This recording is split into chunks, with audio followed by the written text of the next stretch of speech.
Բարև ձեզ սիրելի հայրենակիցներ, ձեզ հետ է Էդվարդ Անտինյանը։ Ողջունում եմ ձեզ Համայնայության մայրաքաղաք Երևանից։ Այսօր հուլիսի 24-ն է 2026 թվական։ Տեսնենք հերթական ինչ է մեզ առաջարկում Ռուսաստանից, ինչպիսի հերթական սանկցիա են մոգոնել, ճիշտ է թե սխալ է դել հասկանանք։ Ռոսսելխոզնադզորը հայտնում է, Ռոսսելխոզնադզորի մասնագետներն ստուգում են անցկացրել Հայաստանի կաթնամթերք վերամշակող ձեռնարկություններում, որոնք նախկինում բացվել էին անասնաբուժական ծառայության երաշխիքների ներքո և իրենց արտադրանքը մատակարարում են Ռուսաստան։ Կատարված աշխատանքը հաստատել է նույնատիպ խախտումներ, որոնք արձանագրվել էին 2023-24 թվականների ստուգումների ընթացքում։ Ընթացիկ ստուգման շրջանակներում հաստատվել է վարակված գլխաքանակից ստացված կաթի օգտագործումը Ռուսաստան մատակարարվող մթերքների արտադրության համար։ Հաստատվել են ռուսաստանյան շուկայի համար նախատեսված բարձր յուղայնությամբ արտադրանքի արտադրության նպատակով երրորդ երկրների հումքի օգտագործման դեպքեր,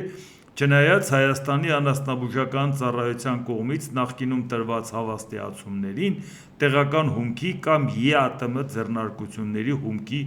օգտագործման վերաբերյալ։ Ինչու եմ այսպես մանրամասն ներկայացնում, որովհետև մենք պետք է հասկանանք, ի վերջո ռուսները սանկցիա են կիրառում, շառ են անում մեր արտադրողների վրա, թե իրականում ճիշտ են ասում, վիճակը սա է։ Եթե վիճակը սա է, նշանակում է այդ վիճակը մեր խանութներում էլ է սա։ Նշանակում է մենք հենց դա ենք ուտում, որը ռուսները անորակ են համարում։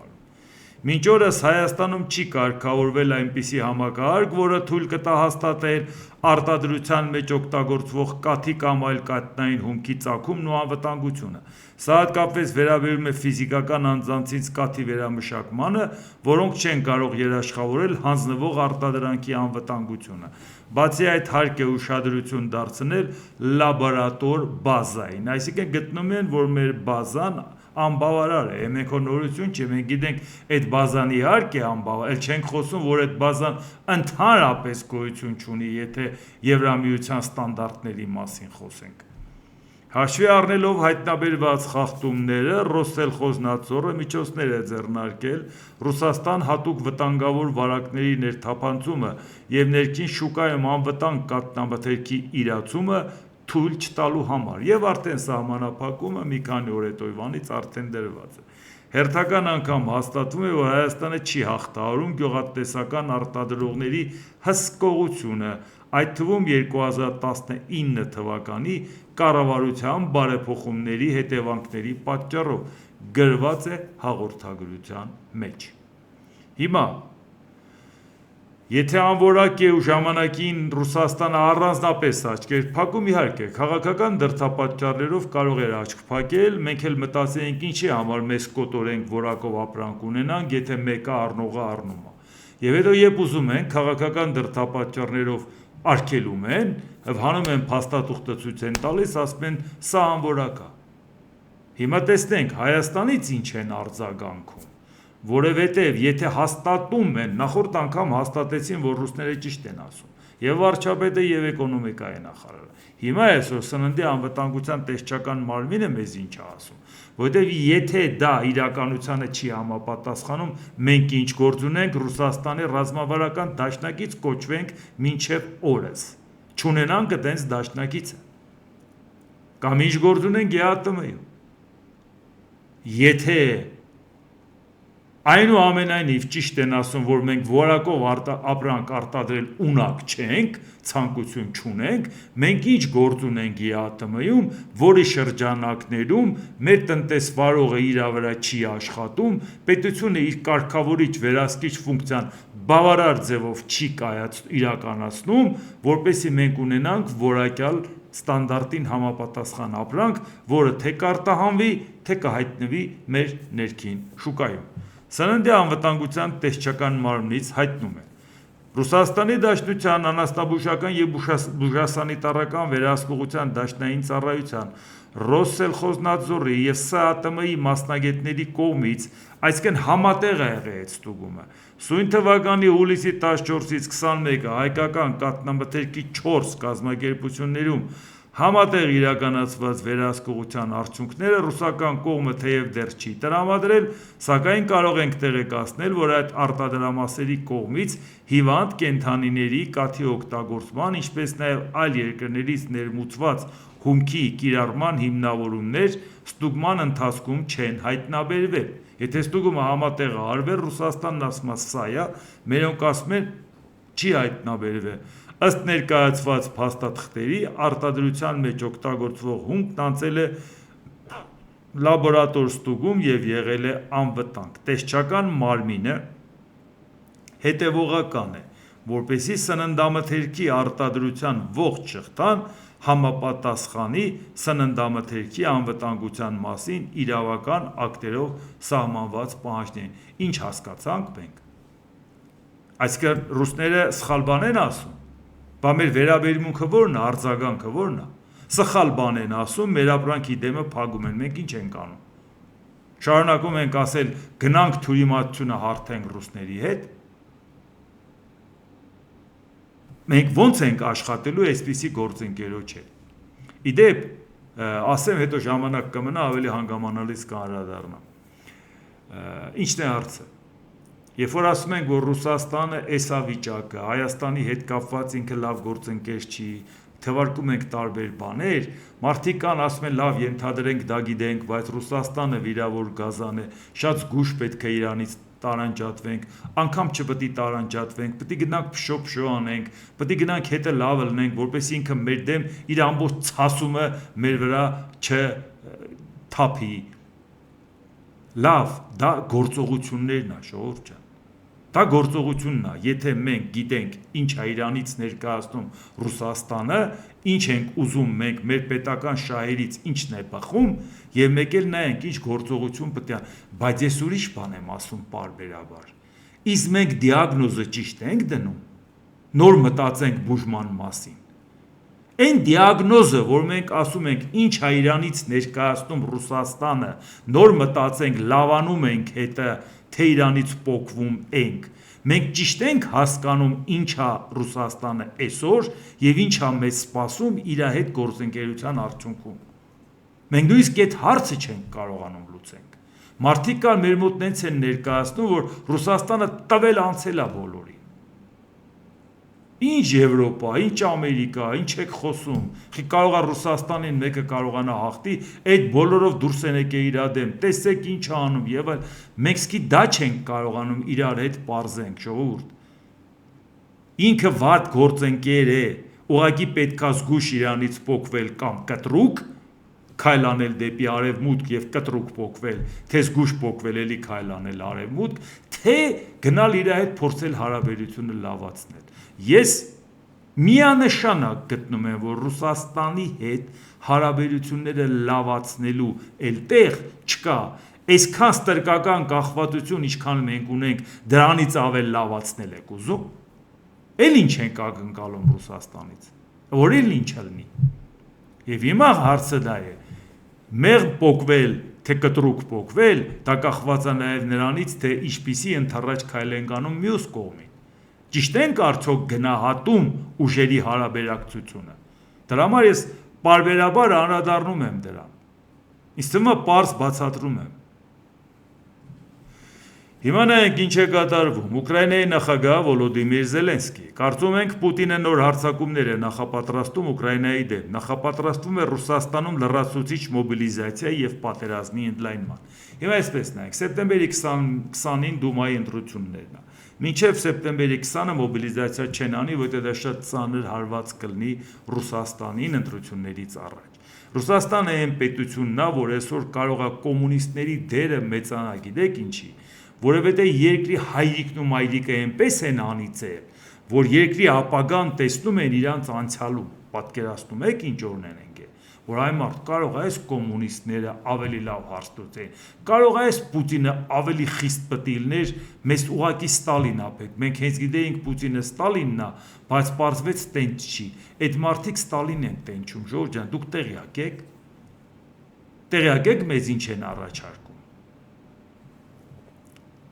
Իսկ դա նշանակում է, որ մոբիլիզացիա անելու են 20-ից հետո։ 20-ից հետո արած մոբիլիզացիան շատ կարճ ժամանակով հետները թեկուզ պարապեն, որ ուղարկեն կռիվ, մոռանում են, որ այսօր կռիվը որակապես փոխվել է։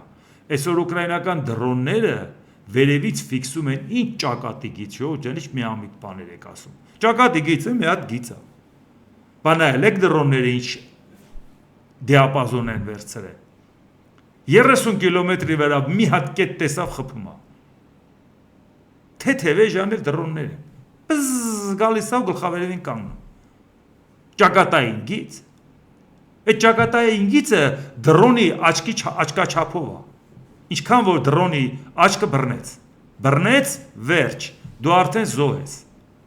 Էսա ձեր, այսինքն սպասում եք, որ պիտի ուղիղ գան նորից դեմ դիմաց առճակատման գնան, չեք տեսնում պատերազմի որակը։ Իսկ դեպը որ ձմեռ եղավ, ձնի վրա, ռուսները պետք է կարողանան նենց հարձակվեն, ուկրաինացիք չտեսնեն, լուրջ եք ասում։ Ձնի վրա աչքով էլ կարելի է տեսնել, որ մնաց դրոնով։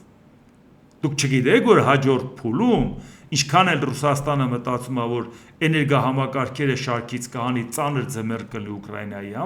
Ուկրաինայի համար սա առաջի ծանր ձմեռը չի։ Նա ծանր ձմեռներ տեսել է։ Ռուսաստանը հարձակվելու ռեսուրս չունի։ Մոբիլիզացնելու է ինչ անի։ Փոխտատանի նորից սպանի, էլ չեն փողով մեռնողներն այդքան հարմար չի, որտեղ պրոֆեսիոնալ կռվող չեն։ Պատերազմ հայտարարի կանոնավոր բանակը տանի, ասեն ես ինչ ես անում։ Ինչ գործ ունես ուրիշի երկրում։ Չգիտեք այդ դժգոհությունները, որ երկրի ներսում կա։ Ու այս ամեն ինչը մենք պետք է այո տեսնենք, գնահատենք, իսկ այն որ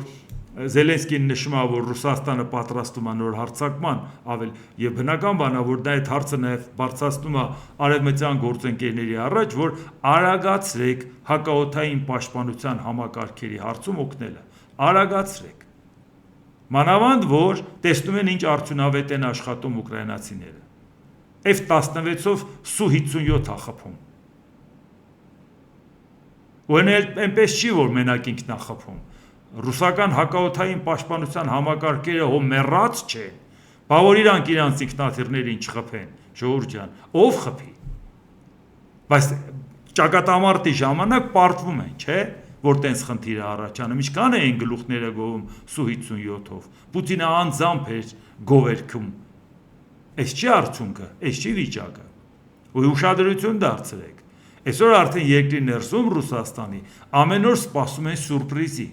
որովհետև իրանք հանգիստ իրանց համար ապրում էին, վայելում էին հարվածքերան նավթավերամշակման գործարանները։ Ոնց որ ասին, հեսա կամած վերանորոգենք, կարգավորենք, այն փոքրերը աշխատացնենք, այս անենք, այն անենք, դրսից ներմուծենք, մեկ է խփեցին պահեստներին։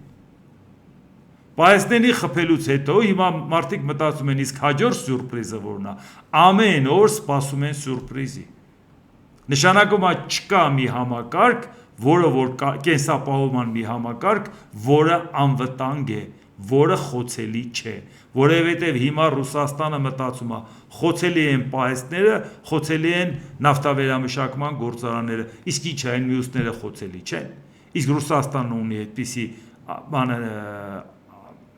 հակաօդային պաշտպանության համակարգեր, որ կարողանա ընդհանրապես օդը փակի, այդ ինչ հեքիաթ է, ժողովուրդ ջան, բանին են խփում, Մոսկվային են խփում, Սանկտ Պետերբուրգին են խփում, չեք տեսնում ինչ է կատարվում։ Վոլոդիմիր Զելենսկի Ուկրաինայի պաշտպանության ուժերը հարված են հասցրել Կիրովի ամենակարևոր ռազմական ձեռնարկություններից մեկին։ Այդ ձեռնարկությունը մատակարարում է ինքնաթիռների եւ հրթիռային համակարգերի բաղադրիչներ, որոնք օգտագործվում են ուկրաինական քաղաքների դեմ զանգվածային հարվածների համար։ Իսկ հիմա հաջորդ ինֆորմացիան։ Ուկրաինական զինված ուժերի ԱԹՍ հարվածների հետևանքով հրդեհներ են բռնկվել Վայլդբրիջ, Սանկտ Պետերբուրգի եւ Սիմֆերոպոլի պահեստներում։ Պահեստների աշխատանքը ժամանակավորապես դադարեցվել է։ Սանկտ Պետերբուրգը դա պատվի հարց էր Պուտինի համար, իր ծննդավայրն է։ Հյուսիսային մայրաքաղաքը։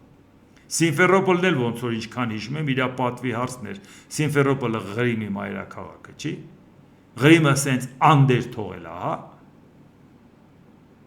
որ հոսանք չլնի, վառելիք չլնի, ջուր չլնի։ Հիմա էլ պահեստներում էլ եղած չեղած ինչ կա, այդ էլ դրան էլ դրեն հարված են։ Ուրա բա ձեր արժանապատվությունը ժողովուրդ ջան։ Ու այս մարդիկ դեռ Հայաստանի դեմ սանկցիաներ են կիրառում։ Ձեզ եթե խելոք չպահեք, գիտեք ձեզ ինչ կանենք։ Լուրջ եք ասում։ Ու մենք պետք է դա հանդուրժենք, հա։ Մենք պետք է ասենք դե լավ եք էլի բերեք խելոք պահենք մեզ։ Ռուսաստանի Դաշնության արտգործնախարարության պաշտոնական ներկայացուցիչ Մարիա Զախարովան մեկնաբանել է ԱՄՆ պետքարտուղար Մարկո Ռուբիոյի հայտարարությունը, թե Ուկրաինայում պատերազմը հնարավոր չէ կարգավորել կարճ բանակցություններով։ Ոչ ոք այդպես չէր կարծում, սակայն բոլորը հիշում են, թե ինչպես էր Դոնալդ Թրամփը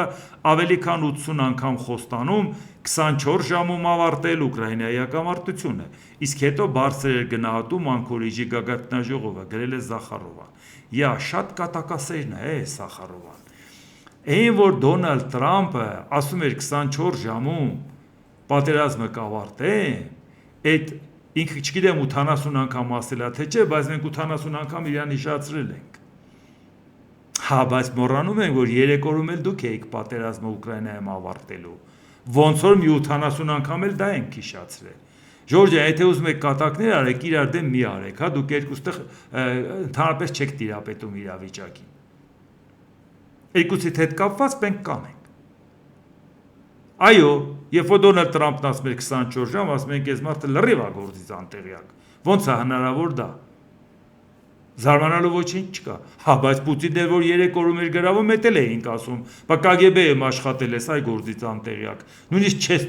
ճանաչում, չես տիրապետում այն պետության, այն ժողովրդին, որի հետ ուզում ես, որն ուզում ես 3 օրում գրավես։ Բա 24 ժամ ասողը մոռացել եք, որ մինչև վերջերս Պուտինն ասում է ամեն ինչ գնում է ըստ պլանի։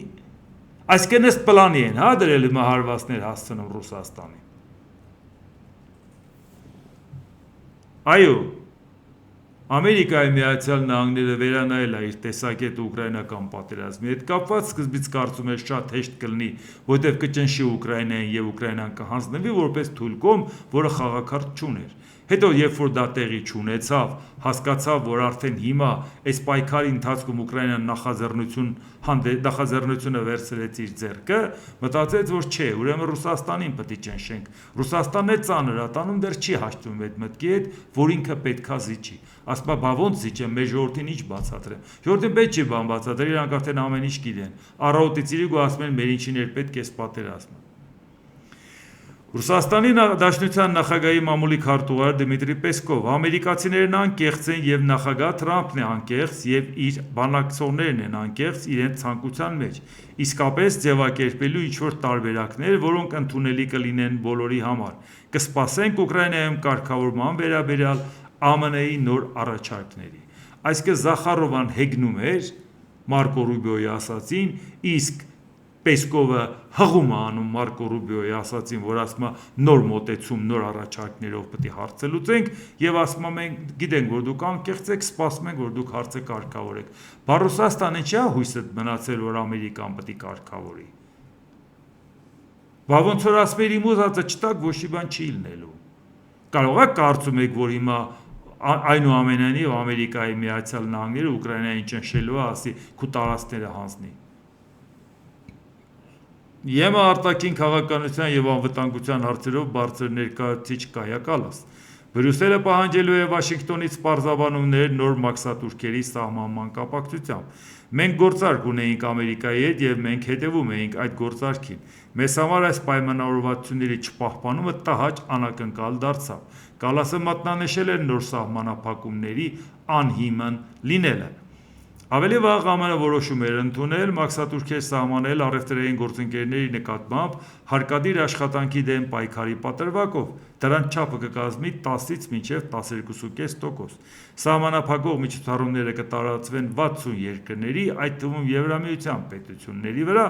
նոր սակագները փաստացի կփոխարինեն ԱՄՆ ներմուծման վրա ժամանակավոր գլոբալ տուրքերին, որոնք ուժի մեջ էին մտել փետրվարի 24-ից 150 օր ժամկետով։ Շատ վատ ժամանակ է ընտրել Դոնալդ Թրամփը նորից մաքսատուրքային խաղեր տալու համար, Եվրոպայի թիմը առավել քան երբևէ ինքը ինքը պետքա միասնական քաղաքականություն վարի ընդդեմ Ռուսաստանի, ընդդեմ Իրանի եւ զսպի Չինաստանին։ Եթե նորից նույնիսկ այս հարցով, այս հարցը առաջ է քաշում, սպասելով որ նորից ինչ որ գնան բանակցությունների, հետո մեծահոգաբար ասի դե լավ դա անեցին, բայց դե տեսակ ես էլ իմ ուզածին հասա այս կողմեկում, շատ վատ ժամանակ է գտել այս բազարը անելու համար։ Դա նշանակում է, որ ինքը ուղղակի չի տիրապետում աշխարհաքաղաքական այն իրավիճակին, որ այսօր պետք է միասնական քայլեր անի, ոչ թե Եվրոպային նորից մտածի նեղացնելու մասին։ ԱՄՆ նախագահ Դոնալդ Տրամփ մեր գործերը շատ լավ են ընթանում Իսլամական Հանրապետության դեմ։ Մեր գործերը չափազանց լավ են ընթանում։ Իրանը պատրաստ չէ Միացյալ Նահանգների հետ համաձայնագիր կնքելու եւ Վաշինգտոնը պետք է շարունակի ռազմական գործողությունները։ Բայց երեք չէր որ ասում են Իրանը աղաչում է մեր ոտերն անգել եւ բանակցություն է ուզում։ Ոնց նույն մարդիկ չէին ասում։ Մենք շատ լավ ենք գործում Իրանի դեմ, մենք չափազանց լավ ենք գործում, նրանք կցանկանային ինչ-որ բան անել, բայց ես ասում եմ, որ նրանք դեռ պատրաստ չեն, նշել է Տրամփը։ Տրամփը հայտարարել է, որ դիտարկում է Իրանի վրա զանգվածային հարված հասցնելու հարցը, որը կլինի ավելի հզոր, քան բոլոր նախորդները։ Տեսա առաջի անգամ չի որ լսել ենք, սա էլ մի 800 անգամ լսել ենք, բայց արդյունքը ի վերջո լուծումը չի կարողանում գտնել, որ Իրանին բերի բանակցային սեղանին փոխզիջումների տարբերակով լուծումներ գտնեն, վերջապես ասի այս այդ հարցը լուծեցի։ Չի ստացվում։ Իրանը ներկայացնում է իր պահանջները, ինչքան էլ հարված հասցնում է, շարունակում է ներկայացնել իր պահանջները։ Իսկ դա խնդիր է առաջացնում, որովհետև Ամերիկային նեղող Իրանը մեզ համար վտանգ կներկայացնի ժողովուրդ ջան, դա պետք է մենք միանշանակ հաշվի առնենք։ Այո, մենք Իրանի հետ խնդիրներ չունենք, բայց Իրանը ուրիշների հետ խնդիրներ ունի եւ մենք խնդիրներ կունենանք, թե ինչ ձևով կլուծվի նրանց խնդիրները։ ԱՄՆ Սենատը 49-47 ձայնով մերժեց այն բանաձևը, որը պահանջում էր, որ Թրամփը ստանա կոնգրեսի հաստատումը Իրանի դեմ հետագա ռազմական գործողությունների համար։ Խնդիրը հստակ էր։ Ասում էին սկսել ես պատերազմ, 60 օրից ավել չես կարող։ Այդ ընթացքում Տրամփը պատերազմը դադարեցրեց, որ ասի 60 օրը արդեն կոտրվեց, նոր հաշվարկ սկսենք, մի քանի անգամ հարցը բարձրացրել են եւ Ստորին պալատ եւ Սենատ, փորձում են սահմանափակեն Տրամփի լիազորությունները Իրանում պատերազմի, որտեղ ասեն տալիս ենք զոհեր, վիրավորներ, մեր ռազմավարական գործընկերները հարվածներ են ուտում մեզանից նեղանում են։ Մենք հսկայական միլիարդավոր դոլարների ծախս ենք անում եւ չենք տեսնում լուծումը, արդյունքը չենք տեսնում։ Բայց եւ ամեն անգամ, երբ որ այդ հարցը բարձրացվում է, փորձում են չսահմանափակել Դոնալդ Տրամփի լիազորությունները, բայց հիմա սա խնդիր է։ Նոյեմբերի 3-ի ընտրություններից առաջ, որ ընտրվելու է ներկայացուցիչների պալատը ամբողջությամբ, դե գիտեք 2 տարին մեկ է ընտրվում, հիմա ժամանակն է, եւ կոնգրեսը, որը 6 տարին մեկ է ընտրվում, 1/3 ռոտացիան է, այդ ժամանակ ընտրություններից առաջ մարդիկ նայելու են, որ դե մեծամասնություն ունի հանրապետական կուսակցությունը Սենատում եւ ներկայացուցիչների պալատում։ Այսինքն, եթե դուք ընտրություններից առաջ շարունակում եք պաշտպանել Տրամփի գիծը, դա նշանակում է դուք ձեր վրա եք վերցնում այդ քաղաքականությունը։ Այսինքն վաղը գնալու եք ընտրության պաշտպանելով Տրամփի քաղաքականությունը եւ ըստ դրա էլ պետք է հայցեք ձայն ստանալ։ Եթե գնալու եք Տրամփի քաղաքականությունը քննադատելով, որ ձայն ստանաք, դա էլ եք համարելով վտանգավոր, գործող նախագահը պետք է ասեն, բայց ինչ եք անում։ Եթե գնալու եք Տրամփի ծրագիրը առաջ տանել, նրանք ովքեր դժգոհ են Տրամփից, ջնջելու են նաեւ ձեզ։ Հիմա ընտրությունից առաջ հերթական անգամ հանրապետական կուսակցությունը իր ձայներով աջակցում է Դոնալդ Տրամփի ծրագրին։ Ու այստեղ էական չի, հիմա կսահմանափակես, չես սահմանափակի Տրամփին, մեկ այնքը լուծումը չի գտել։ Խնդիրը նա է, որ կոնգրեսը իր վրա է վերցնում այդ ծրագիրը առաջ տանելը, այդ ձևով էլ գնալու է ընտրության։ Ու եթե ժողովուրդը մերժեց Տրամփի քաղաքականությունը, մերժելու է նաև իրանց։ Այդ դեպքում անխուսափելի է ալնելու դեմոկրատները, որ մեծամասնություն ունենան 2 պալատներում էլ։ Ուկրաինայի նախագահ Վոլոդիմիր Զելենսկի, մենք պետք է հիշենք, որ ամերիկացիները կենտրոնացած են Իրանի վրա։ Իրանում գործերը այնքան լավ չեն, որքան բոլորը կցանկանային։ Դա ակնհայտ է, որ լավ չեն, մենք լավ գիտենք, իսկ Վոլոդիմիր Զելենսկին եթե ասում է լավ չեն, ի նկատի ունի արևմուտքի տեսանկյունից, որ կուզենար լավ լինի, պարզ է Իրանի տեսանկյունից չէ, որովհետև իրանք ընդգծված ձևով դեմ են Իրանին, մանավանդ գիտեն, որ Իրանը բալիստիկ հրթիռներ ու դրոններ է տալիս Ռուսաստանին, եթե այս պահին չեն էլ բռնե որ տալիս է, ապա հստակ գիտեն, որ տվել է, եւ այսինքն իրանց համար Իրանը թշնամի պետություն է։ Սա մեզ համար խնդիր է ստեղծում հրթիռային պաշտպանության հնարավորությունների առումով։ Այո, Վոլոդիմիր Զելենսկին գտնում է, որ Իրանի հետ կապված այս ձգձգվող վիճակը խանգարում է նաև ուկրաինական ֆրոնտին, բայց եւ միևնույն ժամանակ, եթե քաղաքական առումով Դոնալդ Թրամփը որոշում կայացնի կենտրոնանա ուկրաինայական պատերազմի վրա եւ որովհետեւ լուրջ շոշափելի հաջողություններ ունենա Ուկրաինան, այդ ժամանակ չի էլ մտածի, թե ինչպես պաշտպանվի Իրանից, չի էլ մտածի, որ հարվածելով Իրանին, Իրանն էլ պատասխան հարվածը հասցնու ամերիկյան ռազմաբազաներին կամ Ամերիկայի բարեկամ պետություններին։ Ի վերջո, ամբողջ աշխարհը գիտի, քայլ համար 1-ը Ռուսաստանի հետ հարցերը լուծելն է, նոր դրանից հետո ինքնըստինքյան Իրանի հարցն էլ կլուծվի, քաղաքական առումով Չինաստանի հարցն էլ։ Իրանի գերագույն առաջնորդի խորհրդական Մոհսեն Ռեզայի իր ճակատագրական սխալների պատճառով ԱՄՆ նախագահը խելագարի դերից անցել է հուսահատ խաղի։ Չալամչեի ուխտավորների վրա հարձակումը եւ ենթակառուցվածքների վրա հարձակվելու սպառնալիքները ոչ այլ ինչ են, քան հուսահատության եւ անօգնականության դրսեւորում։ Ահա գնահատական Իրանից Ամերիկայի Միացյալ Նահանգների վարած քաղաքականության։ ԱՄՆ նախագահ Դոնալդ Թրամփ այս պահից սկսած նավերին, բեռներին կամ դրանց առնչվող որևէ բանի հասցրած ցանկացած եւ բոլոր վնասները վճարվելու են իրանական այն գումարներով, որոնք Միացյալ Նահանգներն ունի իր տրամադրության տակ եւ վերահսկում է։ Այս վնասները կարող են շատ զգալի լինել, բայց այնուամենայնիվ սա արդար եւ հավասարազոր քայլ է։ Այսինքն ձեռքի տակ կա իրանական գումարներ, հարված են հասցնում իրանցիները, փողը գանձում է Իրանի փողերից, բայց Իրանից էլ արձագանքում են, Իրանի արտգործնախարար Աբբաս Արաղչի ուրիշ պետության ակտիվների առգրավումը ապագա պահանջները վճարելու համար վտանգավոր նախադեպ է։ Նրանք, ովքեր ողջունում են կամ շահույթ ստանում այդպիսի միջոցներից, պետք է հիշեն, հենց որ կառավարությունները նորմալացնեն բռնագանձումը, ոչ ոքի ակտիվները անվտանգ չեն լինի։ Հետագա քաոսը ոչ գեղեցիկ կլինի, ոչ էլ խաղաղ։ Այսինքն սա Իրանի վերաբերմունքը դրան։ Աբբաս Արաղչին ի դեպ նաև ասել է. Իրանը վերստին հաստատում է երկրի ինքնիշխանությունը, անկախությունը եւ տարածքային ամբողջականությունը պաշտպանելու իր հաստատակամությունը եւ հայտարարում, որ Իրանի դեմ ագրեսիայի իրականացմանը ցանկացած մասնակցություն, համագործակցություն կամ աջակցություն միջազգային պատասխանատվություն կառաջացնի համապատասխան կողմերի համար։ Թեհրանն իրեն իրավունք է վերապահում ձեռնարկել բոլոր անհրաժեշտ միջոցները ինքնապաշտպանության շրջանակներում եւ ագրեսիային մասնակցած ցանկացած կողմի կդիտարկի որպես օրինական թիրախ զինված ուժերի համար։ Իրանի արտգործնախարար եւ նախարար կոչ են արել Շանհայի համագործակցության կազմակերպության երկրներին համախմբման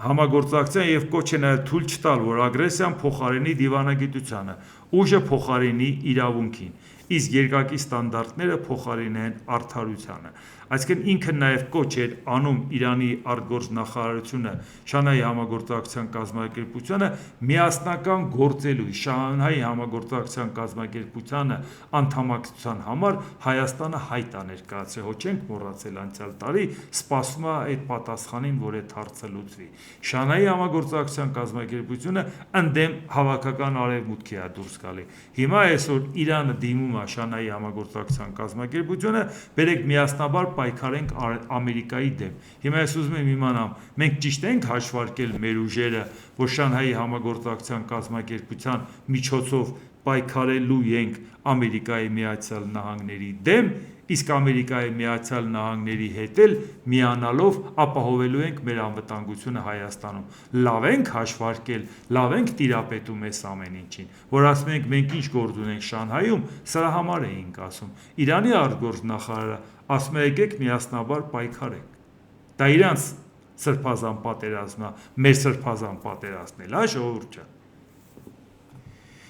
Իրանի զինված ուժերը անցյալ գիշեր անօդաչու թռչող սարքերի միջոցով հարվածներ են հասցրել Բահրեյնում, ԱՄՆ-ի Շեյխ Իսա և Հորդանանում Ալ-Ազրակ բազաներին, խոցելով վառելիքի պահեստարանները և պահեստները։ Գործողության ընթացքում անօդաչուներով գրոհի են ենթարկվել նաև ինքնաթիռների վերանորոգման ու սպասարկման անգարները և Հորդանանի Ալ-Ազրակ բազայում ամերիկյան բանակի տեղակայման վայրերը։ Իսլամական հեղափոխության պահապանների կորպուսը հայտարարել է, որ Քուվեյթում ԱՄՆ բանակին պատկանող զինամթերքի 3 պահեստների ոչնչացման և Բահրեյնում ԱՄՆ ռազմածովային ուժերի 5-րդ նավատորմի դիտակետին հարվածելու մասին։ Ու այնպես չի, որ պատասխան ծանր հարվածներ չեն հասցնում ամերիկացիները Իրանին, բայց ինչպես տեսնում եք, ծայրը չի երևում։ Ինչպես տեսնում եք, մեր համար տնտեսական ծրագրեր, որը անցնելու է Սյունիքով, Իրանի քթի տակով և Իրան-Ամերիկա դեռ այս լարվածության շարունակության պարագայում խնդիր է մեզ համար առաջացնելու։ Իսկ ամերիկյան ձեռնարկատեր Իլոն Մասկը ինչ է ասում։ Ուկրաինայում հակամարտությունը չի ավարտվի առանց Ռուսաստանի զիջումների։ Կա անհիմն լավատեսություն այն մասին, որ Ռուսաստանը ամբողջությամբ դուրս կբերի իր զորքերը և այլն, բայց դա անիրատեսական է։ Ես կարծում եմ, որ մենք պետք է պրագմատիկ նայենք իրավիճակին։ Ինձ բավականին ուժեղ նյարդայնացնում են այդ նրբագեղ դիվանագետները, որոնք 7 ուտեստից բաղկացած ընթրիք են ուտում նորաձև վայրերում, մինչդեռ մարդիկ մահանում են առաջնագծում, և որոնք խոսում են այն մասին, որ Ռուսաստանը պետք է դուրս բերի զորքերը, բայց նա չի հանի զորքերը, Ռուսաստանը հետ չի կանգնի, Ուկրաինան հետ չի վերադարձնի այդ տարածքները, դա տեղի չունենա, հավելել է Մասկը։ Իլոն Մասկը ամեն ինչ անում է ռուսական շահերը սպասարկելու, դա նորություն չի։ Այն որ կանգնում է իրան զենքին անուններ դնում, թանգա ու անվորակ, սա պարտվողի զենք է եւ այլ, այն դեպքում մարդիկ առնում են այդ զենքը։ Ռուսական զենքից երես են թեքե դեպի ամերիկյան, կայնում ամերիկյան զենքին անուն է դնում։ Էլի ուկրաինացիք են երեսը պարզանում այդ բոլոր զենքերը ցույց տալի, թե ինչ արդյունավետ են։ Հիմա ասածը ինչ է։ Ես ասել եմ, ես ասում եմ, դու քո ասած մի բան ճիշտ է դուրս եկել։ Մի բան, որ դու կանխատեսում ես արել, հետո կյանքը ցույց տվել, որ դու ճիշտ ես եղել։ Որ հիմա ասում ես, որ չէ այնուամենայնիվ Ուկրաինան չի կարող իր տարածքները հետ ստանալ, չի կարող որ։ Այսինքն Ռուսաստանը չի պարտվի։ Այդ է ամբողջ ասացի իմաստը։ Ոնց է որ Ռուսաստանը չի պարտվի։ Ի՞նչն է պատճառը, ավելի ուժեղական արևմուտքը, տնտեսական վիճակը, համախառն ներքին արդյունքը, ռազմական հզորությունը, ինչի մասին է խոսքը։ Միջուկային զենք չի օգտագործվելու, այդ առավելությունը գոյություն չունի, մոռացեք։ Չկա տենց բան։ Չի լինելու դա։ Մնացածով ոնց է հաղթելու։ Նախաձեռնությունը ում կողմն է։ Այսօր Ուկրաինան իր տնտեսությունը կարողանում է պահի, ռազմական արդյունաբերությունը կարողանում է զարգացնի։ Իր տարածքին այդքան հարված հասցնելուց հետո կարողանում է հետ շպրտի ռուսական զորքերին, կարողանում է ծանր հարված հասցնի թիկունքում։ Եվ որ արդեն ռուսները հիմիկվանից խուճապահար սպասում են, թե այդ բալիստիկ հրթիռները ինչպիսի կործանարար հարվածներ են հասցնելու ռուսական քաղաքների։ Ոնց է որ Իլոն Մասկը գտնում է, որ Ուկրաինան չի կարող հասնել դրան։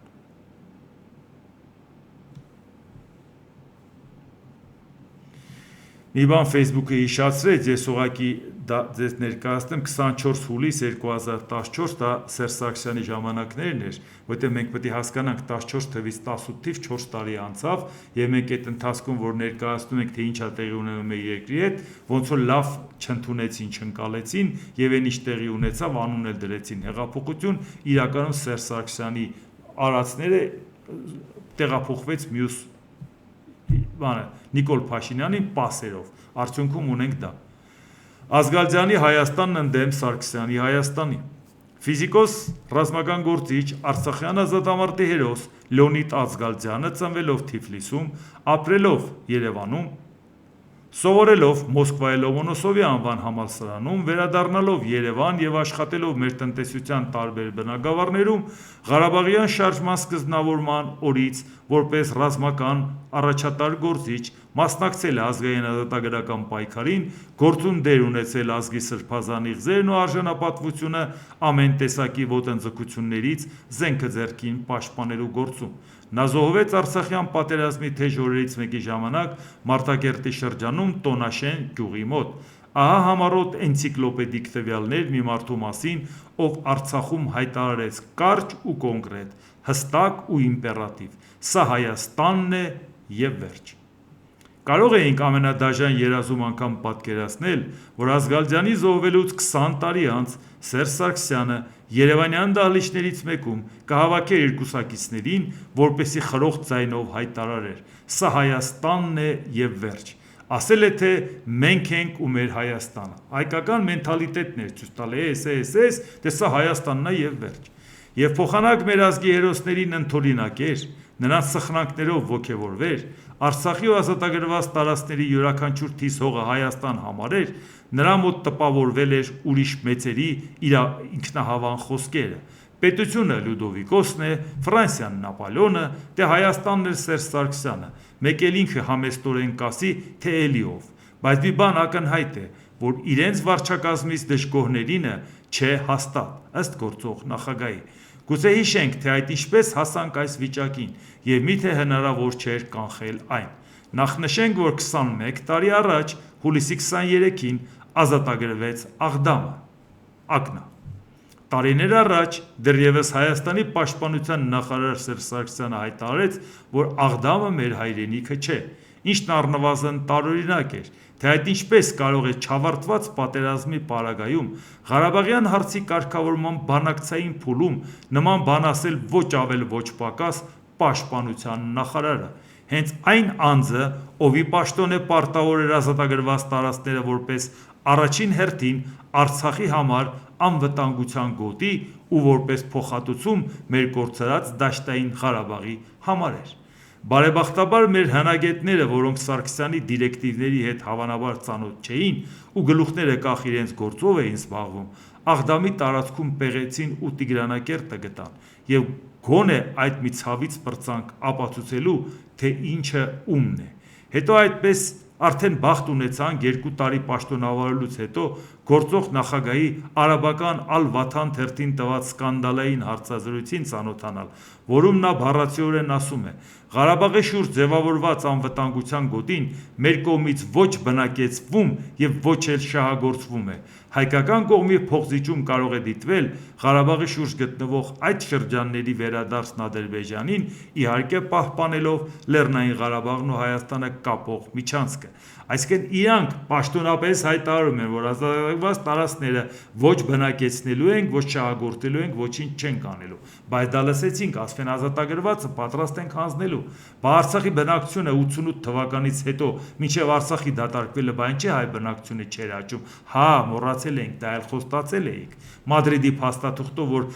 Լեռնային Ղարաբաղի Հանրապետությունից հրաժարվում ենք, որովհետև ասում եք այդ տարածքները հանձնելու ենք։ Իսկ լղիմի մասին, որ լղիմով ենք գնալու պլիբիսցիտի, լղիմի հայ բնակչության հարաբերակցությունը ադրբեջանցին հետ չէր փոխվելու։ Այսինքն ինչքան բնակչություն կա, այսինքն դուք ոչ միայն չէիք բնակեցնում ազատագրվածները, դուք թույլ չէիք տալու, որ Արցախի բնակչությունն ավելանա, որովհետև Ադրբեջանի խոստացել էիք։ Ու դա ես հենց այնց շարժ չեմ անում։ Մադրիդի փաստաթուղթը վերցրեք, կարդացեք, 100 անգամ մեջբերում եմ արել, որ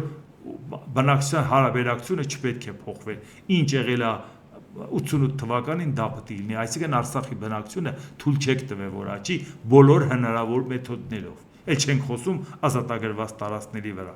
Եվ վերջապես այս օրերին իմացանք, որ Արցախը ոչ իրավաբանորեն, ոչ էլ մեր պատկերացում Հայաստան չէ։ Սերժ Սարգսյանը Ծաղկաձորում ելույթ ունեցավ, դե բան էին ԵԱՏՄ մտնելուց առաջ ասեց Արցախը ոչ իրավաբանորեն, ոչ էլ մեր պատկերացումներով Հայաստան չէ։ Առանց Արցախի ենք մտնում ԵԱՏՄ։ Հետո էլ զարմանում ենք, որ թշնամին լկտիացել է, մենք համարժեք պատասխան չենք կարողանում կամ չենք ցանկանում տալ։ Արցախը Գյուլիստանի պայմանագրի հիման վրա ՌԴ-ին ենք հրամցնում, դա էլ Զորի Բալայանն էր առաջարկում, վաղն էլ Թուրքմենչայի պայմանագրով հերթը կգա Հայաստանին։ Շատ ժամանակ չունենք կանխելու այս խայտառակ վիճակը, այլապես Սարգսյան նոտարին կհանձնի ամեն ինչ, ամուր կգրկի աթոռն ու կբացականչի, լավ էլի, թողեք մի քիչ էլ խաղամ, կթողնեինք, եթե այդ խաղի արդյունքը Հայաստանի ու Արցախի կորուստը չլիներ, այս խաղը շատ թանկ է նստում մեզ վրա, աննկարագրելի թանկ, աններելի թանկ, սթափվել է պետք, պարոնեք։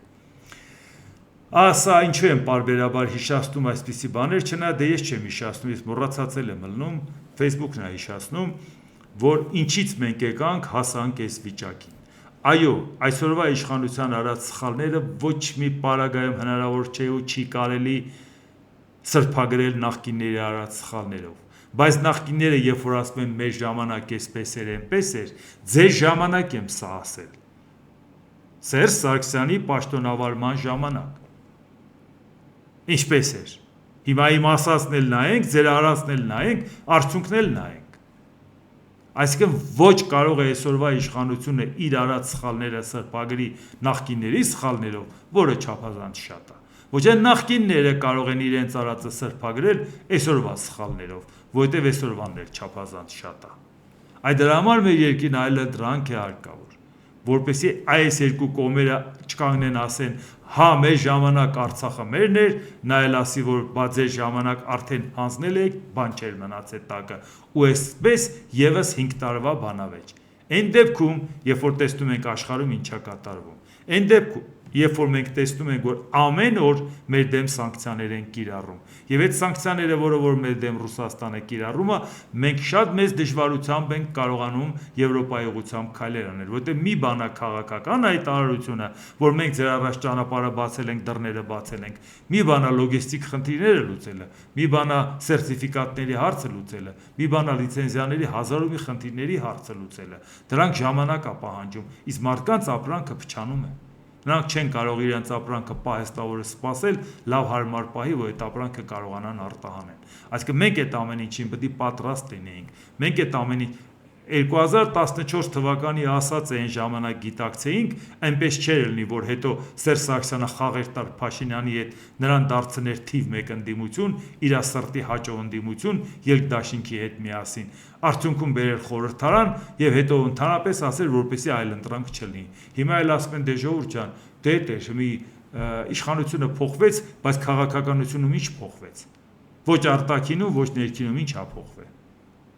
Նույն համակարգը մնացել է ժողովուրդը, բայց տեսեք աշխարհը ինչ մարտահրավերներ ու սպառնալիքներ է, մեր դռները ինչա ջարդում։ Մենք ինչ ռեսուրսով ենք դրա դեմ պայքարելու։ Դե ինչ, այսօր այսքանը, եթե հավանեցիք, սեղմեք լայք կոճակը, բաժանորդագրվեք Էդվարդ Անտինյան YouTube-յան ալիքին, սեղմեք զանգակ կոճակը, գրեք մեկնաբանություններ, գրեք հարցեր, դիտեք եւ դատեք ինքներդ։ Շնորհակալություն։